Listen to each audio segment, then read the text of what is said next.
Hi, we just finished meeting for intonation practice on January 22nd, and we started with get bent out of shape. And I'm not going to say the T get, I'm just going to hold my tongue in the T position, get, and then not release the airflow. Get bent out of. I don't have to say bent or connect bent out. I can just put my tongue in the in position, bend out. And now when I release it, I'm not releasing the airflow for the T. I'm just pulling it down and making the in connect to the O. Bend out. Get bend out. Because of, we don't have to pronounce the V in of. You can just skip it and say a shape. And this will be out of shape. Get bent out of shape. You don't have to get all bent out of shape about it. Bent out of shape. Get bent out of shape. Best of both worlds. Why didn't I mark this?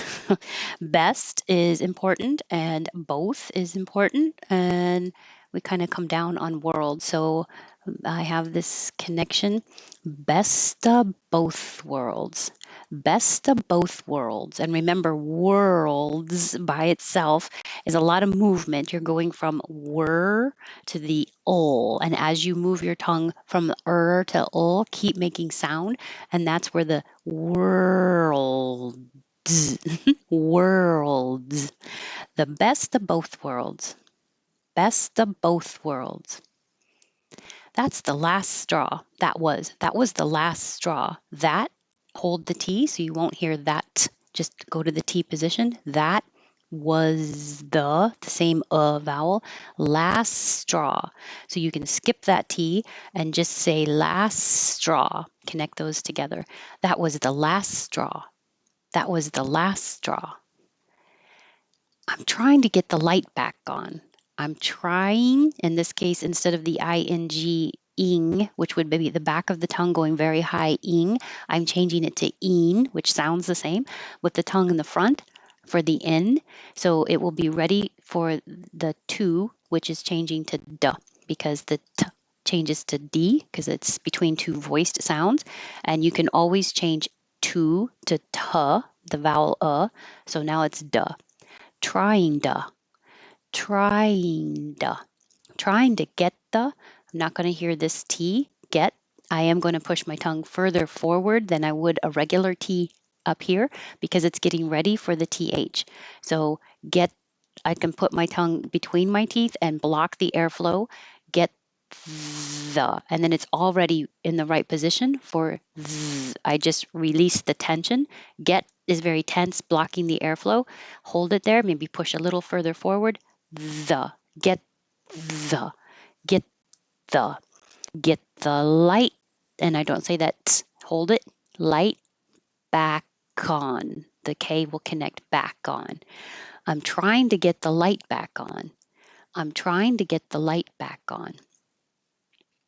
She nudged him to remind him it was his turn to speak. This is a great example of H-deletion. So when you have pronouns that begin with H, like he, him, his, and her, hers, and even them, the TH, nudged him. So the D will connect to the M, get rid of the H. So nudged him, nudged him, and remind him. Get rid of the H, connect the D to the M, and you have remind him, remind him.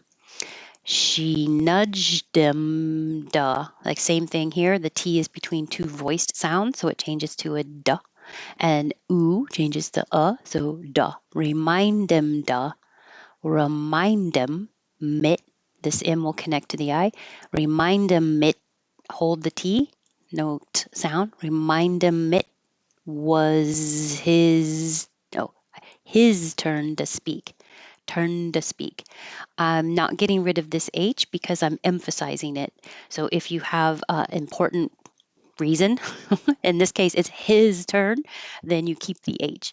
So she nudged him to remind him it was his turn to speak. She nudged him to remind him it was his turn to speak. I will have air for his. It always has to stay plugged in or else it dies. It always has to stay plugged in or else it dies. Lots of good connections at the second half. It always, the T changes to D. It always has to. This T stays a T because the S before it is voiceless. So my voice is off, has to. And then there's the voice coming on for the has to. Stay plugged in. This D connects to the I. I'll scoot over here. Plugged in, nor. This is connecting. I just didn't rewrite the N. Plugged in, nor else. Plugged in, nor else will all connect. And it, hold it there. It dies because your tongue is in the T position, the same as the D position. So you just hold it. It dies. It always has to stay plugged in or else it dies. Plugged in or else it. Plugged in or else it. I don't really say or. I should make this or. Plugged in or. Plugged in or else it. It always has to stay plugged in or else it dies. The average salary is increasing. The average. You're going from a high E to A, so keep your tongue moving and sliding, and an invisible W will happen. The average. Average average annual salary is increasing. Salary is, so there is kind of a salary is increasing. The average annual salary is increasing. Keep your tongue moving and all these connections will happen. The average annual salary is increasing. And we did practice the difference between salary, with the vowel as in hat, where you have to have your tongue very low, your jaw very open, and your lips back. Salary, compared to celery. I hear these confused a lot. Celery is the food, and the vowel is as in head. So as you can see, the jaw is rather in the middle position, more high than middle, and the jaw and the tongue is kind of flat, ah, eh, ah, hat, yes. So celery, yes, I'd like some celery. Hat, salary, I can afford that hat with my salary. Salary, celery. That's where that came from. Average annual salary. Average annual salary all have the same It's good practice for that. And we didn't get to this one, but these were great examples of expressions that I hear and use often. So I hope that was helpful. I'll read them again without chit chat. Get bent out of shape. The best of both worlds. That was the last straw. I'm trying to get the light back on. She nudged him to remind him it was his turn to speak. It always has to stay plugged in or else it dies. The average annual salary is increasing. When push comes to shove. We'll do that next time.